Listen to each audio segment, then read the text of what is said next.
In U.S. history, the House of Representatives has only pursued impeachment of the president 3 times. Today, the House took a major step toward initiating the 4th impeachment effort, and it laid out where the process proceeds from here. Lisa Desjardins begins our coverage.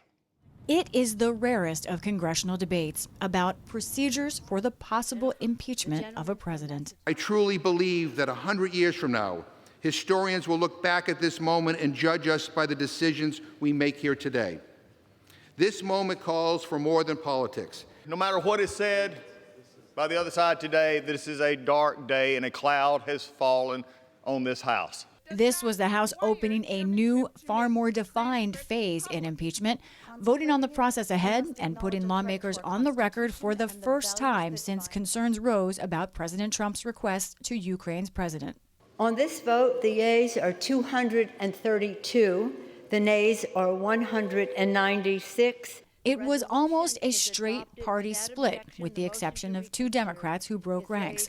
The 2 sides do agree on something, the stakes involved. House Speaker Nancy Pelosi. The times have found each and every one of us in this room and in our country to pay attention to how we protect and defend the Constitution of the United States.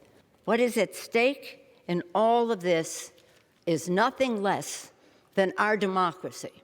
Republicans are blasting Democrats' impeachment process, held behind closed doors so far, as unfair to the president. It is absolutely the case that it has been a secret process that has denied rights to the minority, that has involved leaking selectively things that the majority would like to have leaked, in which rights have absolutely been denied. The resolution today sets up a 2-part process. First, with public hearings by the Intelligence Committee, led by Adam Schiff, to gather facts, he says.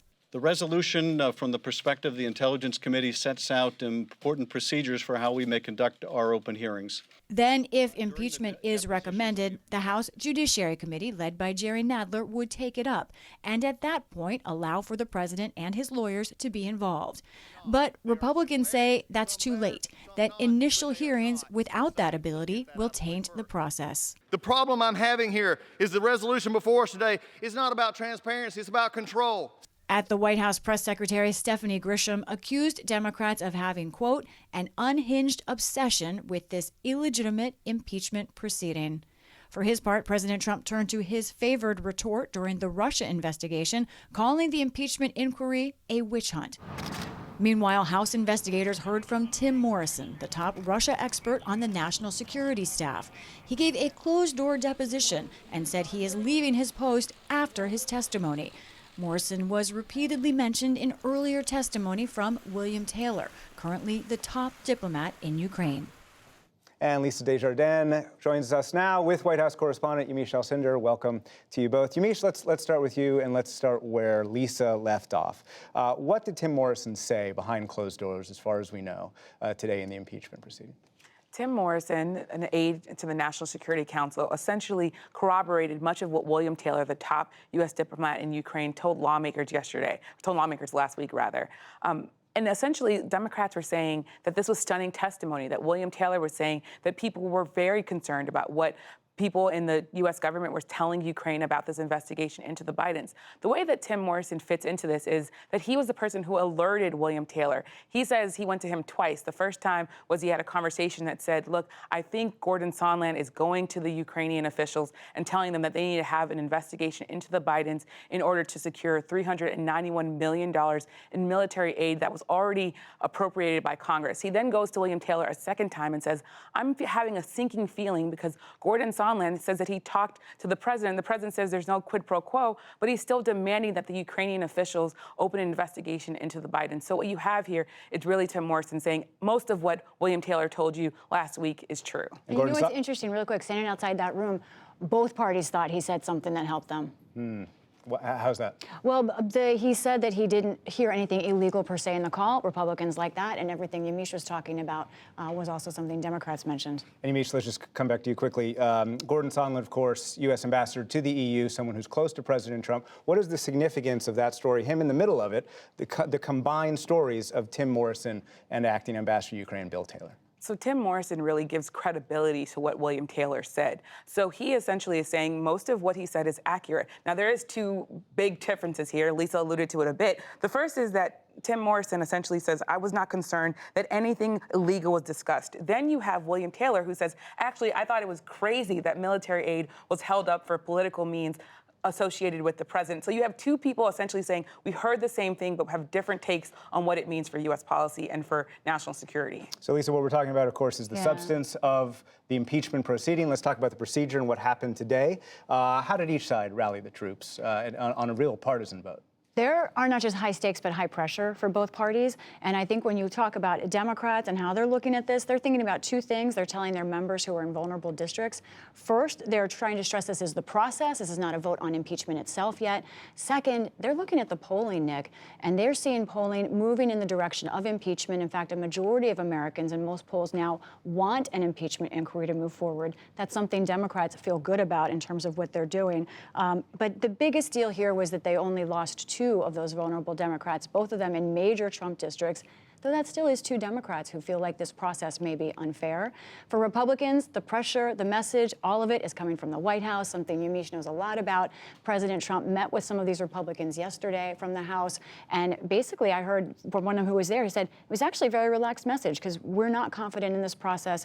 We are where the president is right now. So, Yamiche, where is the president right now? What is the message coming out of the White House and Republicans, and how does that differ from a couple of the previous messages? Today was a huge moment in the president's presidency. It is really now him looking forward and saying, I am looking at a formal impeachment inquiry process and I need to really get my strategy together. So essentially today's message to the president and to Republicans who gathered at the White House both yesterday and today is this is all a total sham. No matter what Democrats do from here on forward, all of this is unfair to me. That's an issue because this has been an evolving message. Republicans first said the president didn't pressure Ukraine. Then they said this is all secondhand knowledge. Then they said, well, we really need a House floor vote on the impeachment inquiry. Every single time that they've made a message here, they've had to adjust to that because of all the things that we were talking about. There was a vote. There was the call memo that came out. There's people that were on the call saying I had issues from the very moment I heard President Trump talk about Joe Biden in relation to this military aid.